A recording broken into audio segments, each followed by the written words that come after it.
He's blind. Leave him alone. That was the scream of an angry traveler at Heathrow Airport, directed at a security guard who dared to ask a blind man to step aside. Standing in the center of the chaos was Elias Vance. He wore dark glasses, gripped a white cane, and held the leash of a calm, beautiful golden retriever named Cooper. To every person in that terminal, Elias was a victim of heartless bureaucracy. To the security guards, he was a no-scan priority man whose disability granted him a free pass through the world's most high-tech security gates. But behind those dark glasses, Elias Vance's eyes were wide open, and they were cold. He wasn't blind, and the dog wasn't just a companion. It was a $50 million biological suitcase. Elias was weaponizing the one thing airport security couldn't fight: human empathy. He knew that if he played the disabled victim perfectly, no one would dare to touch his dog. He was counting on the fact that your pity is stronger than your suspicion, and as he walked past the X-ray machines that remained silent, he was carrying enough illegal material to cripple a government. He had just pulled off the ultimate invisible heist, store, so he thought. The Shadow Master.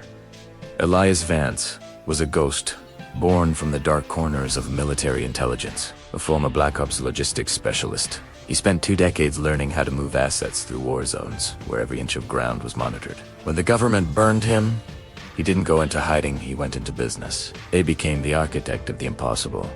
The man you called when you needed to move something that didn't exist across borders that were impenetrable. His philosophy was simple: the best place to hide a lie is inside a tragedy. He spent 18 months in a secluded facility, practicing the blind gate. He learned how to let his eyes wander aimlessly, how to use his ears to map a room, and how to command a service animal with invisible cues. He didn't just buy Cooper, he engineered him. He chose a golden retriever because it is the world's most trusted breed. Vance's clients were the kind of people who didn't use banks. They dealt in nuclear-grade osmium and encrypted DNA strands. These aren't things you can put in a suitcase. They glow like a sun on a standard X-ray. Vance realized that the only way to move them was to hide them inside a living shield. He wasn't just a smuggler. He was a predator who used a dog as his camouflage, and your kindness as his weapon. The carbon fiber skeleton. The harness Cooper wore was a technological nightmare disguised as weathered leather. Elias had spent $200,000 developing it. The frame was built from high-grit carbon fiber, a material that is virtually radiolucent, meaning it disappears under standard X-ray frequencies. To a security monitor, the harness didn't even exist. It looked like the dog was walking through the terminal wearing nothing at all. But the real secret was the density baffle. Inside the padded chest plate of the harness, Vance had vacuum-sealed 5.5 kilograms of liquid osmium. Osmium is the densest metal on the planet, twice as heavy as lead. Usually, this would be an instant red flag for any gravitational sensor. However, Vance had suspended the liquid in a magnetic gel that reacted to the dog's movement. As Cooper walked, the liquid shifted in perfect synchronization with the dog's muscles. To a manual pat-down, the weight felt like solid, healthy muscle. Elias even lined the harness with barium-impregnated rubber to scatter any backscatter radiation scans. He had turned a 30 kilograms dog into a 36 kilograms heavy metal vessel. But to the world, Cooper was just a good boy, helping his master find the gate. The canine internal secret.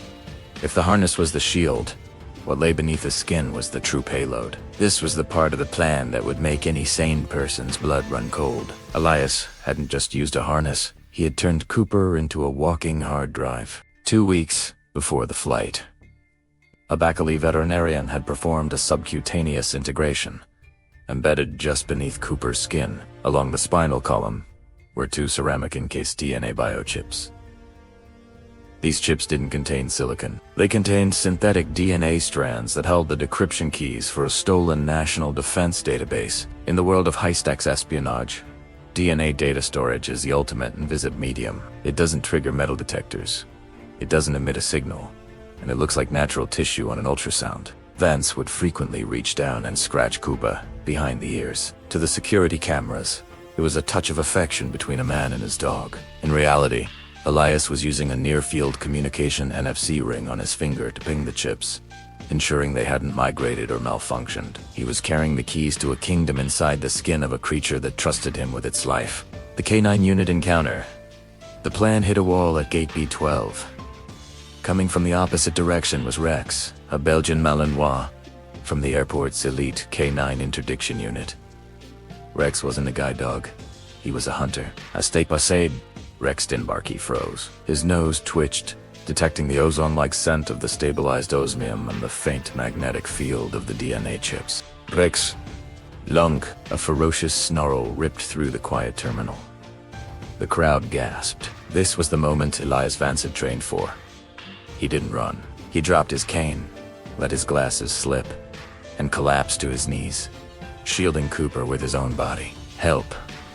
His dog is killing mine. Is screaming. The optics were devastating for the police. A vicious police dog was attacking a helpless blind man's guide dog. The public was outraged. Get that beast away from him.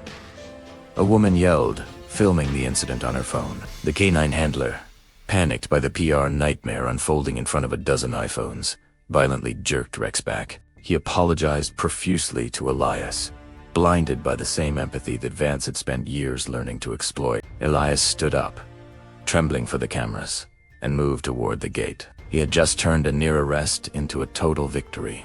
Officer Sarah Thorne watched the footage from the security hub, but she wasn't looking at the blind man. She was looking at the dog. Sarah had grown up on a farm raising golden retrievers. She noticed something no one else did. When Rex lunged, Cooper didn't flinch. A dog's natural instinct, even a trained one, is to react to a predator. Cooper was still. He was acting like a piece of equipment, not a living animal. Sarah pulled the weight in motion sensor logs from the floor tiles Elias had just walked over. The data confirmed her fear. The dog was putting down 35.8 kilograms of force, but its travel documents listed it at 30 kilograms. That 5.8 kilograms difference was the exact weight of a gallon of water or a massive amount of dense metal. Sarah knew she was walking into a career-ending trap. If she stopped a blind man and she was wrong, she'd be fired and sued before the plane took off. But she also knew that a dog skeleton is UNT built to carry an extra 20% of its body weight in its chest without showing gate fatigue. She grabbed her portable scanner and headed for gate B12. The silent alarm. "Sir, I'm going to have to ask you to step into the secondary screening room," Sarah said as Elias reached the boarding door. Elias went into a rage. "Again? Your dog almost killed mine, and now you want to harass me." He was loud, trying to draw a crowd again. But Sarah was ready. She didn't use a metal detector. She used a thermal gravity scanner. She pointed the device at Cooper. On the screen, the dog's body was a warm orange, but the harness area was a deep, abyssal blue. It was a thermal sink. The osmium was absorbing the heat from the dog's body, creating a temperature anomaly that shouldn't exist. "The harness is frozen." "Elias," Sarah said, her voice dropping the subtitle. Vance's blind man persona evaporated in a second. He turned to run, but Sarah had already signaled the silent lockdown. The glass doors of the jet bridge hissed shut. Elias swung his cane like a weapon, but he was tackled by 4 officers before he could take 3 steps. As Sarah unbuckled the harness, the sheer weight of it nearly pulled her to the floor. When she sliced the leather, the shimmering, rainbow-hued liquid osmium poured out like metallic blood. The golden retriever, Elias Vance's journey ended in a black site interrogation room. He had gambled on the idea that society's kindness was a weakness. He believed that no one would ever dare to look past a disability to find a criminal. He was wrong. He had moved $50 million in contraband, but he couldn't move past a single officer who knew that the truth has its own weight. Cooper was taken into surgery. The DNA chips were removed, and the biological hard drive was wiped clean. The world's security protocols were rewritten that night. Now, every service animal at a major airport must pass through a volumetric scanner that measures density against biology. The empathy loophole was closed forever. The story of the K9 conspiracy is a dark lesson for the modern world. It proves that the most dangerous enemies aren't the ones hiding in the shadows. They are the ones standing right in front of you, begging for your help and using the most innocent eyes in the world to hide a heart of stone. Would you have let the blind man pass? Or would you have seen through the $50 million lie? Tell us, in the comments. Like this video if you think Sarah Thorne is a legend, and subscribe for our next investigation.